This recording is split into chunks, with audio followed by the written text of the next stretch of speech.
ಮೊದಲ ಬಾರಿಗೆ ಏನಾಯ್ತು ಅಂತ ಹೇಳಿದ್ರೆ 1943ರಲ್ಲಿ ಬ್ರಿಟಿಷರು ಒಮ್ಮೆ ಈ ಮಿಲಿಟರಿ ಡ್ರೆಸ್ ಅನ್ನು ಬಳಸೋದು ಮತ್ತು ಡ್ರಿಲ್ ಮಾಡೋದು ಇದನ್ನ ಬ್ಯಾನ್ ಮಾಡಿದ್ರು. RSS ಗೆ ಸಂಬಂಧಿಸಿ ಅವರು ಇದನ್ನ ಬ್ರಿಟಿಷ್ ಇದ್ದಾಗಲೇ 1943ರಲ್ಲಿ ಮಾಡಿದ್ರು. ಆಮೇಲೆ ಏನು ಪಾಟೀಲರು ಹೇಳಿದ್ರು, ಗಾಂಧಿ ಹತ್ಯೆಯ ಸಂದರ್ಭ ಬಂದಿದ್ದು 1948ರಲ್ಲಿ.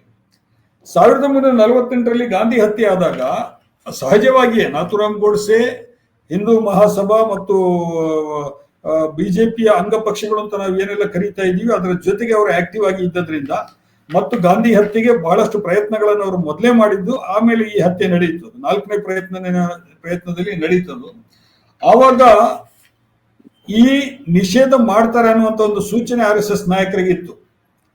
ನೆಹರು ಅವರಿಗೆ, ವಲ್ಲಭಭಾಯಿ ಪಟೇಲ್ ಅವರಿಗೆ ಮತ್ತು ಗಾಂಧೀಜಿಯವರ ಮಗ ದೇವದಾಸ್ ಅವರಿಗೆ ಗೋಳ್ವಾಲ್ಕರ್ ಇದ್ರು ಅವಾಗ ಟೆಲಿಗ್ರಾಮ್ ಅನ್ನ ಕಳಿಸ್ತಾರೆ.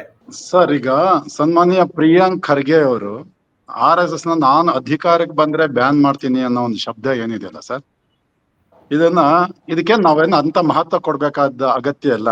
ಸೊ ಅವ್ರು ಮಾಡಬೇಕಾದ ಏನು ಮಂತ್ರಿಗಿರಿ ಕೆಲಸ ಇದೆ, IT-BT ಮಿನಿಸ್ಟರ್ ಆಗಿ, ಪಂಚಾಯತ್ ರಾಜ್ ಮಂತ್ರಿ ಆಗಿ, ಗ್ರಾಮೀಣಾಭಿವೃದ್ಧಿ ಮಂತ್ರಿ ಆಗಿ, ಅದನ್ನ ಬಿಟ್ಟು ಬೇರೆ ಎಲ್ಲ ಮಾತಾಡ್ತಾ ಇದ್ದಾರೆ ಸರ್. RSS ನ ಬ್ಯಾನ್ ಇದುವರೆಗೆ 4 ಸರ್ತಿ ಆಗಿದೆ.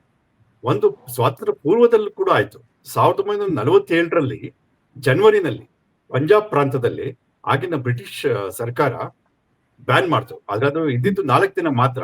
ಅವಾಗ ಅಲ್ಲಿದ್ದು I think law and order problem ಗೋಸ್ಕರ ಬ್ಯಾನ್ ಮಾಡ್ತು ಅಂತ ಕಾಣಿಸುತ್ತೆ 1947 ಜನವರಿನಲ್ಲಿ. ಅದಾದ್ಮೇಲೆ ನೀವೇ ಹೇಳ್ದಂಗೆ 1948 ಗಾಂಧೀಜಿಯವರ ಹತ್ಯೆ ಆದ ನಂತರ ಮತ್ತೆ ಬ್ಯಾನ್ ಆಯ್ತು. ಅವಾಗ ಒಂದು ಇಂಟ್ರೆಸ್ಟಿಂಗ್ ವಿಷಯ ನಡೀತು. ಈಗ ಬ್ಯಾನ್ ಆದ್ಮೇಲೆ ಹೇಗೆ ಅದನ್ನ ವಾಪಸ್ ತಗೊಂಡ್ರು ಅಂದ್ರೆ, ಪಟೇಲ್ ಅವರು, ಆಗಿನ ಡೆಪ್ಯೂಟಿ ಪ್ರೈಮ್ ಮಿನಿಸ್ಟರ್ ಮತ್ತೆ ಹೋಮ್ ಮಿನಿಸ್ಟರ್ ಆಗಿದ್ದಾಗ ವಲ್ಲಭಭಾಯಿ ಪಟೇಲ್ ಅವರು ಒಂದಷ್ಟು ಕಂಡೀಷನ್ ಗಳನ್ನ ಹಾಕ್ತಾರೆ RSSಗೆ. ಏನಂದ್ರೆ, ನೀವು RSSಗೆ ಒಂದು ಪರ್ಟಿಕ್ಯುಲರ್ ಕಾನ್ಸ್ಟಿಟ್ಯೂಷನ್ ಇರಬೇಕು. RSSಗೆ ಒಂದು ಸಂವಿಧಾನ, ಅಂದ್ರೆ ಯಾವುದೇ ಒಂದು ಆರ್ಗನೈಸೇಷನ್ ಇದ್ರೆ ಅದಕ್ಕೆ ಒಂದು, ಈಗ ಬಿಜೆಪಿ ಕೂಡ ಇದೆ, ಕಾಂಗ್ರೆಸ್ಗಿದೆ, ಇದೇ ತರ RSS ಇರಬೇಕು ಒಂದು. ಅಂದ್ರೆ ಭಾರತದ ಸಂವಿಧಾನ ಏನಿದೆ ಇದನ್ನ RSSನವರು ಒಪ್ಕೊಳ್ಬೇಕು ಅಂತ ಇನ್ನೊಂದು. ಮೂರನೇದು, ಭಾರತದ ತ್ರಿವರ್ಣ ಧ್ವಜ ಏನಿದೆ ಅದನ್ನ RSS ಅವರು ಅವತ್ತವರೆಗೂ ಒಪ್ಕೊಂಡಿರ್ಲಿಲ್ಲ. ಆ ತ್ರಿವರ್ಣ ಧ್ವಜ, ಯಾಕೆಂದ್ರೆ ಅವಾಗಿನ ಮತ್ತೆ ಇತ್ತೀಚಿನವರೆಗೂ 2002 ನಂಬಿಕೆ ಏನಂದ್ರೆ ಅದು ಭಗವದ್ ಧ್ವಜ ಆಗಿರ್ಬೇಕು, ಭಾರತ ಧ್ವಜ. ಸೊ ನೀವು ತ್ರಿವರ್ಣ ಧ್ವಜನ ಕೂಡ ಒಪ್ಕೊಳ್ಬೇಕು. ಆಮೇಲೆ ನಿಮ್ಮಲ್ಲಿ ಕರೆಕ್ಟ್ ಆಗಿ ಎಲೆಕ್ಷನ್ ಆಗ್ಬೇಕು. ನಿಮ್ಮ ಎಲೆಕ್ಷನ್ ಅನ್ನ ನೀವು ಅದನ್ನ ಪಬ್ಲಿಸಿಟಿ ಕೊಡ್ಬೇಕು, ಪಬ್ಲಿಕ್ ಆಗಿ ಅದನ್ನ ಡಿಕ್ಲೇರ್ ಮಾಡ್ಬೇಕು. ಈ ತರ ಎಲ್ಲ ಕಂಡೀಷನ್ಸ್ ಅನ್ನ ಒಪ್ಪಿದ್ರು. RSS ನ ಬ್ಯಾನ್ ಇದುವರೆಗೆ 4 ಸರ್ತಿ ಆಗಿದೆ. ಒಂದು ಸ್ವಾತಂತ್ರ್ಯ ಪೂರ್ವದಲ್ಲೂ ಕೂಡ ಆಯ್ತು. 1947ರಲ್ಲಿ ಜನವರಿನಲ್ಲಿ ಪಂಜಾಬ್ ಪ್ರಾಂತದಲ್ಲಿ ಆಗಿನ ಬ್ರಿಟಿಷ್ ಸರ್ಕಾರ ಬ್ಯಾನ್ ಮಾಡ್ತು. ಆದ್ರೆ ಅದು ಇದ್ದಿದ್ದು 4 ದಿನ ಮಾತ್ರ. ಅವಾಗ ಅಲ್ಲಿದ್ದು I think law and order problem ಗೋಸ್ಕರ ಬ್ಯಾನ್ ಮಾಡ್ತು ಅಂತ ಕಾಣಿಸುತ್ತೆ 1947 ಜನವರಿನಲ್ಲಿ. ಅದಾದ್ಮೇಲೆ ನೀವೇ ಹೇಳ್ದಂಗೆ 1948 ಗಾಂಧೀಜಿಯವರ ಹತ್ಯೆ ಆದ ನಂತರ ಮತ್ತೆ ಬ್ಯಾನ್ ಆಯ್ತು. ಅವಾಗ ಒಂದು ಇಂಟ್ರೆಸ್ಟಿಂಗ್ ವಿಷಯ ನಡೀತು. ಈಗ ಬ್ಯಾನ್ ಆದ್ಮೇಲೆ ಹೇಗೆ ಅದನ್ನ ವಾಪಸ್ ತಗೊಂಡ್ರು ಅಂದ್ರೆ, ಪಟೇಲ್ ಅವರು, ಆಗಿನ ಡೆಪ್ಯೂಟಿ ಪ್ರೈಮ್ ಮಿನಿಸ್ಟರ್ ಮತ್ತೆ ಹೋಮ್ ಮಿನಿಸ್ಟರ್ ಆಗಿದ್ದಾಗ ವಲ್ಲಭಭಾಯಿ ಪಟೇಲ್ ಅವರು ಒಂದಷ್ಟು ಕಂಡೀಷನ್ ಗಳನ್ನ ಹಾಕ್ತಾರೆ RSSಗೆ. ಏನಂದ್ರೆ, ನೀವು RSSಗೆ ಒಂದು ಪರ್ಟಿಕ್ಯುಲರ್ ಕಾನ್ಸ್ಟಿಟ್ಯೂಷನ್ ಇರಬೇಕು. RSSಗೆ ಒಂದು ಸಂವಿಧಾನ, ಅಂದ್ರೆ ಯಾವುದೇ ಒಂದು ಆರ್ಗನೈಸೇಷನ್ ಇದ್ರೆ ಅದಕ್ಕೆ ಒಂದು, ಈಗ ಬಿಜೆಪಿ ಕೂಡ ಇದೆ, ಕಾಂಗ್ರೆಸ್ಗಿದೆ, ಇದೇ ತರ RSS ಇರಬೇಕು ಒಂದು. ಅಂದ್ರೆ ಭಾರತದ ಸಂವಿಧಾನ ಏನಿದೆ ಇದನ್ನ RSSನವರು ಒಪ್ಕೊಳ್ಬೇಕು ಅಂತ ಇನ್ನೊಂದು. ಮೂರನೇದು, ಭಾರತದ ತ್ರಿವರ್ಣ ಧ್ವಜ ಏನಿದೆ ಅದನ್ನ RSS ಅವರು ಅವತ್ತವರೆಗೂ ಒಪ್ಕೊಂಡಿರ್ಲಿಲ್ಲ. ಆ ತ್ರಿವರ್ಣ ಧ್ವಜ, ಯಾಕೆಂದ್ರೆ ಅವಾಗಿನ ಮತ್ತೆ ಇತ್ತೀಚಿನವರೆಗೂ 2002 ನಂಬಿಕೆ ಏನಂದ್ರೆ ಅದು ಭಗವದ್ ಧ್ವಜ ಆಗಿರ್ಬೇಕು, ಭಾರತ ಧ್ವಜ. ಸೊ ನೀವು ತ್ರಿವರ್ಣ ಧ್ವಜನ ಕೂಡ ಒಪ್ಕೊಳ್ಬೇಕು. ಆಮೇಲೆ ನಿಮ್ಮಲ್ಲಿ ಕರೆಕ್ಟ್ ಆಗಿ ಎಲೆಕ್ಷನ್ ಆಗ್ಬೇಕು. ನಿಮ್ಮ ಎಲೆಕ್ಷನ್ ಅನ್ನ ನೀವು ಅದನ್ನ ಪಬ್ಲಿಸಿಟಿ ಕೊಡ್ಬೇಕು, ಪಬ್ಲಿಕ್ ಆಗಿ ಅದನ್ನ ಡಿಕ್ಲೇರ್ ಮಾಡ್ಬೇಕು. ಈ ತರ ಎಲ್ಲ ಕಂಡೀಷನ್ಸ್ ಅನ್ನ ಒಪ್ಪಿದ್ರು. ಅರುಣ್, ಈ 2 ಪ್ರಶ್ನೆಗಳು ನಾನು ನಿಮಗೆ ಕೇಳಬೇಕು ಅಂತ ಹೇಳಿದ್ದೀನಿ. ಈಗ ಏನು ಶ್ರೀನಿವಾಸ್ ಅವರು ಆರ್ಗ್ಯುಮೆಂಟ್ ಮಾಡ್ತಾ ಇದ್ದಾರೆ, ಇಲ್ಲ ಅವರು ಹಿಂದೆ ಅವರು ಆತರ ಇತ್ತು, ಕರ್ನಲ್ ಶ್ರೀಕಾಂತ್ ಪುರೋಹಿತ್ ಅವರು ಹಿಂದೆ ಇದ್ರು ಅವರು, ಅಥವಾ ನಮ್ಮ ಸಾಧ್ವಿ ಹೌದು. ಪ್ರಜ್ಞಾ ಸಿಂಗ್ ರಿತಂಬರ ಬೇರೆ, ಹೌದು. ಪ್ರಜ್ಞಾ ಸಿಂಗ್ ಬೇರೆ. ಹೌದು, ಪ್ರಜ್ಞಾ ಸಿಂಗ್ ಈ ಸಾಧ್ವಿ ರಿತಂಬರ ಬೇರೆ, ತರದವರೆಲ್ಲ ಸಾಧ್ವಿ ಪ್ರಜ್ಞಾ ಸಿಂಗ್ ಬೇರೆ. ಠಾಕೂರ್ ಈ ವಾದವನ್ನು ನಾವು ಎಷ್ಟರ ಮಟ್ಟಿಗೆ ಒಪ್ಕೊಳ್ಳಿಕ್ ಸಾಧ್ಯ? ಖರ್ಗೆ ಅವರು ಏನೋ ಹೇಳಿದ್ದಾರೆ ಇವತ್ತು, ಆದ್ರೆ ಅದು ಆಗೋದಕ್ಕೆ ಮುಂಚೆ ಅನೇಕ ವಿಷಯಗಳನ್ನ ನಾವು ಪ್ರಸ್ತಾಪ ಮಾಡಬೇಕಾಗಿದೆ. ಏನಂದ್ರೆ, ನಂಬರ್ 1, ನಾನು ಅಧಿಕಾರಕ್ಕೆ ಬಂದರೆ ನನ್ನಲ್ಲಿ ಅಧಿಕಾರ ಇದ್ರೆ ಅಂತ ಹೇಳಿದ್ರೆ ಅಂದ್ರೆ ಏನು? What does it mean? ಅವರು ಚೀಫ್ ಮಿನಿಸ್ಟರ್ ಆಗಿ ಬಂದಾಗ್ಲಾ, ಅಥವಾ ಅವರು ಪ್ರೈಮ್ ಮಿನಿಸ್ಟರ್ ಆಗಿ ದೆಹಲಿಗೆ ಹೋದಾಗ್ಲಾ, ಅಥವಾ ಕಾಂಗ್ರೆಸ್ 272ಕ್ಕಿಂತ ಜಾಸ್ತಿ ಸ್ವಂತ ಸೀಟ್ ತೆಗೆದುಕೊಂಡು ಬಂದು ರಾಷ್ಟ್ರದಲ್ಲಿ ಅಧಿಕಾರ ಶುರು ಮಾಡಿ ಅದಾದ ನಂತರ ಇದು ಆಗತ್ತಾ? ಇವೆಲ್ಲ ಸುಮ್ಮನೆ ಏನೋ ಬಾಯಿ ಮಾತಿಗೆ ಹೇಳೋದು, ಒಂಥರ ಏನೋ ಬಾಯಿ ಚಪ್ಪಲಕ್ಕೋಸ್ಕರ ಸ್ಟೇಟ್ಮೆಂಟ್ಗಳು ಕೊಡೋದು, ಇವೆಲ್ಲ ಅರ್ಥಹೀನ ಅಂತ ನನ್ಗೆ ಅನ್ಸುತ್ತೆ. ಹಾಗೆ ನೀವು ಮಾಡ್ತೀರಾ? ನೀವು ಹಾಗಾದ್ರೆ ಮಂಗಳೂರಿನಲ್ಲಿ ಆಯ್ತಲ್ಲ, 3 ಮರ್ಡರ್ಸ್ ಆಯ್ತು 1 ತಿಂಗಳಲ್ಲಿ. ಏನ್ ಮಾಡಿದ್ರಿ ನೀವು? ನೀವೇ ಮಂತ್ರಿಮಂಡಲದಲ್ಲಿ ಇದ್ರಿ, ಏನೇನಾಯ್ತು? ಎಷ್ಟು ಜನದ ಮೇಲೆ ನೀವು ನಿರ್ದಾಕ್ಷಿಣ್ಯವಾಗಿ ಕ್ರಮ ತಗೊಂಡ್ರು? ಸೊ ಇದು ಒಂದು ಇಲ್ಲಿ ನಾವು ಯೋಚನೆ ಮಾಡ್ಬೇಕಾದಂತ ಒಂದು ವಿಷಯ. ಆಮೇಲೆ ನಾವು ಹಿಂದೆ ಹೋಗಿ ಗೋಡ್ಸೆ ಬಗ್ಗೆ ಹೇಳೋದಾದ್ರೆ, ಈಗ ನಾವು ಫ್ಯಾಕ್ಟ್ ಅನ್ನು ಒಪ್ಕೊಳ್ಬೇಕಾಗತ್ತೆ. ಓಕೆ, ಗೋಡ್ಸೆ ಅವರಿಗೆ RSS ಮುಂಚೆನೆ ಸೂಚನೆ ಕೊಟ್ಟಿತ್ತಾ ಇಲ್ವಾ? ಇದು it's a matter of discussion, conjuncture ಅಂತ ನಾವು ಹಿಂಗ್ ಕರಿತೀವಿ. ಅದು ಆದ್ರೆ ಆ ಕೊಲೆ ಆದಂತ ಸಮಯದಲ್ಲಿ ಅವ್ರು ಇದ್ರಾ ಇಲ್ವಾ? But that is a fact. ಅವ್ರು ಇರ್ಲಿಲ್ಲ ಅನ್ನೋದು ಕೂಡ ಫ್ಯಾಕ್ಟ್. ಇದು ಕೂಡ ಇದು ಕಮಿಷನ್ ವರದಿಯಲ್ಲಿ ಕೂಡ ಅದು ಉಲ್ಲೇಖ ಆಗಿದೆ. ಸೊ ಹಾಗಾಗಿ ನಾವು ಒಪ್ಬೇಕಾಗತ್ತೆ. ಆದ್ರೆ ಅಲ್ಲಿವರೆಗೆ 2 ವರ್ಷಕ್ಕಿಂತ ಮುಂಚೆ ಅವ್ರು ಬಿಟ್ರು ಕಾಣಿಸುತ್ತೆ. ಅಲ್ಲಿವರೆಗೆ ಅವರು ಸಕ್ರಿಯವಾಗಿ ಇದ್ರು. ಆಮೇಲೆ RSS ನ ರೋಲ್ ಬಗ್ಗೆ ಕಮಿಷನ್ ಕೂಡ ಒಂದು ರೀತಿಯ ಟಿಪ್ಪಣಿ ಮಾಡಿತ್ತು.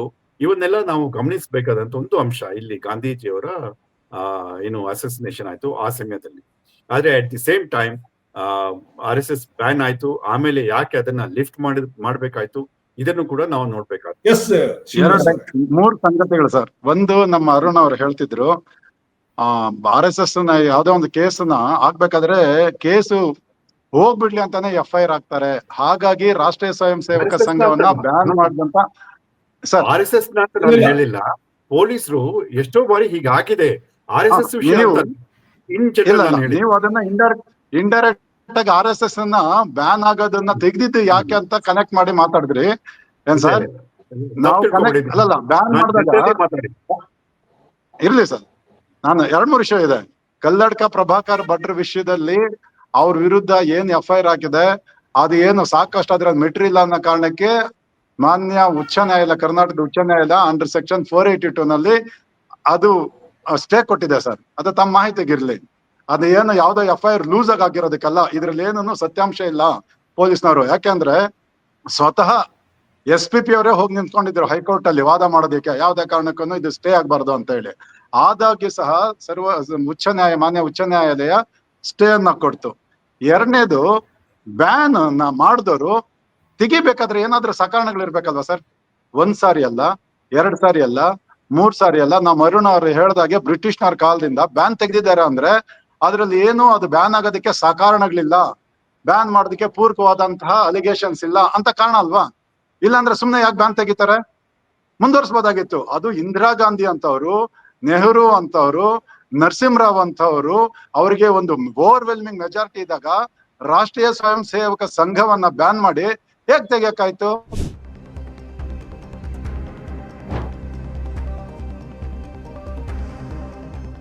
ಈಗ ನೋಡಿ, ನಾನಿಲ್ಲಿ some individuals associated with RSS have been accused of involvement in acts of terror and the organisation is named in connection with at least 16 bomb blast in India ಅಂತ. ಅರುಣ್, ಇದು ಇಟ್ಸ್ ವೆರಿ ಇಂಟ್ರೆಸ್ಟಿಂಗ್. ಇದುವರೆಗೆ ದೇಶದಲ್ಲಿ 16 bomb ಬ್ಲಾಸ್ಟ್ಗಳಿಗೆ ಸಂಬಂಧಿಸಿದ ಪ್ರಕರಣಗಳಲ್ಲಿ some individuals associated with RSS have been accused of involvement in acts of terror and the organisation is named in connection ಅಂತ. ಇದು ಯಾವುದೋ ಒಂದು ಬಿಡಿ ಪ್ರಕರಣ ಆದರೆ, ನೀವು ಅವಾಗ ಅರುಣ್ ಮಾತನಾಡುವಾಗ ಬಹಳ ಇಂಟ್ರೆಸ್ಟಿಂಗ್ ಪಾಯಿಂಟ್ ಹೇಳಿದ್ರಿ ನೀವು, abetting of thought and abetting of crime.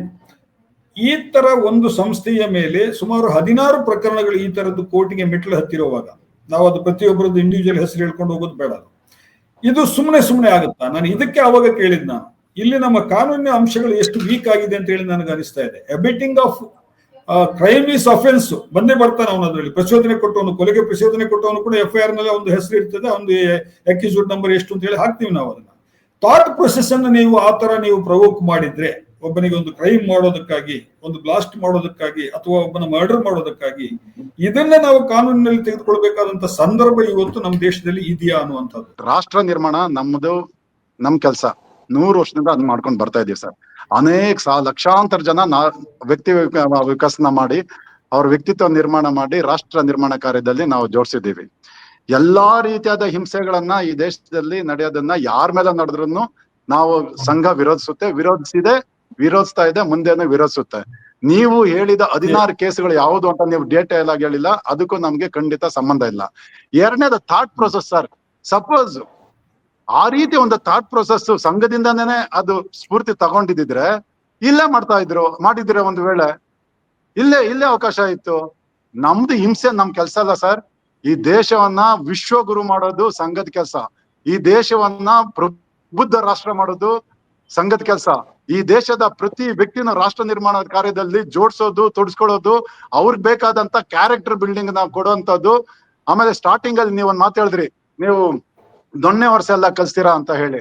Sir, ನಾವು ಇಂಗ್ಲಿಷ್ ಅಲ್ಲಿ ಒಂದು ಗಾದೆ ಹೇಳ್ತೀವಿ, sound mind is in a sound body ಅಂತ. ನಾವು ಸಂಘದಲ್ಲಿ ಶಾರೀರಿಕ ಒಂದು ಆರೋಗ್ಯ ಏನಿದೆಯಲ್ಲ ಸರ್, ಅದಕ್ಕೆ ತುಂಬಾ ಮಹತ್ವ ಕೊಡ್ತೀವಿ. ಮತ್ತೆ ಪ್ರತಿದಿನ ನಮ್ ಶಾಖೆಯಲ್ಲಿ ಈ ಮಣ್ಣಿನ ಮೇಲೆ ಆಟ ಆಡಿದ್ರೆ ಆ ಮಣ್ಣಿಗೆ ನಮ್ ಋಣ ಇರುತ್ತೆ, ಆ ಮಣ್ಣಿನ ಬಗ್ಗೆ ಪ್ರೀತಿ ಬರುತ್ತೆ, ಆ ಮಾತೃಭೂಮಿ ಬಗ್ಗೆ ನಮ್ಗೆ ಪ್ರೀತಿ ಬರುತ್ತೆ ಅನ್ನೋ ಕಾರಣಕ್ಕೆ ಆ ಒಂದು ಮಣ್ಣಿನಲ್ಲಿ, ಆ ಭೂಮಿ ಮೇಲೆ ನಾವು ಆಕ್ಟಿವಿಟೀಸ್ ಮಾಡ್ತೀವಿ. ಇದರಿಂದ ದೇಶ ಕಾಯೋದಕ್ಕೆ ಯಾರು ದೊಣ್ಣೆ ಎತ್ಕೊಂಡು ಹೋಗಲ್ಲ ಸರ್. ದೇಶ ಕಾಯೋದು ಸೈನಿಕರಿದ್ದಾರೆ, ಅವ್ರು ಕಾಯ್ಕೊಳ್ತಾರೆ. ಪ್ರಿಯಾಂಕಾ ಖರ್ಗೆ ಅವರು ಹೇಳಿದ್ರಲ್ಲಿ ಯಾವುದೇ ನನಗೆ ತಪ್ಪು ಕಾಣಿಸ್ತಾ ಇಲ್ಲ, ಅದಕ್ಕೆ ಸಹಮತ ಇದೆ ನಮ್ದು. ಯಾಕಂತ ಕೇಳಿದ್ರೆ ಅವಕಾಶ ಇದ್ರೆ, ಕಾನೂನಿನಲ್ಲಿ ಅವಕಾಶ ಇದ್ರೆ, ಇವ್ರ ಸಾಕ್ಷ್ಯಾಧಾರಗಳಿದ್ರೆ ಅದನ್ನ ಬ್ಯಾನ್ ಮಾಡ್ಲಿಕ್ಕೆ ನಮ್ದು ಸಹಮತ ಇದೆ ಸರ್. ಅವ್ರದೇ ಸರ್ಕಾರ ಇದೆ, ತಾಕತ್ತಿದ್ರೆ ಕರ್ನಾಟಕದಲ್ಲಿ ಬ್ಯಾನ್ ಮಾಡ್ಲಿ ಸರ್ ಸಂಘನ, ನೋಡೋಣ. ನಾನು ಚಾಲೆಂಜ್ ಮಾಡ್ತೇನೆ ಪಾಟೀಲ್ರಿಗೆ. ಅವ್ರದೇ ಸರ್ಕಾರ ಇದೆ, ಸಾಕ್ಷ್ಯಾಧಾರಗಳು ಸಂವಿಧಾನದಲ್ಲಿ ಅವಕಾಶ ಇದ್ರೆ ಮಾಡ್ಲಿ ಅಂತ ಬ್ಯಾನ್ ಅಂತ ಹೇಳ್ತಾರಲ್ಲ, ಮಾಡಿ ಸರ್, ಮಾಡಿ ತೋರಿಸಿ ಸರ್. ಗಂಡೇದಾದ್ರೆ ಮಾಡ್ಲಿ ಸರ್, ನೋಡೋಣ.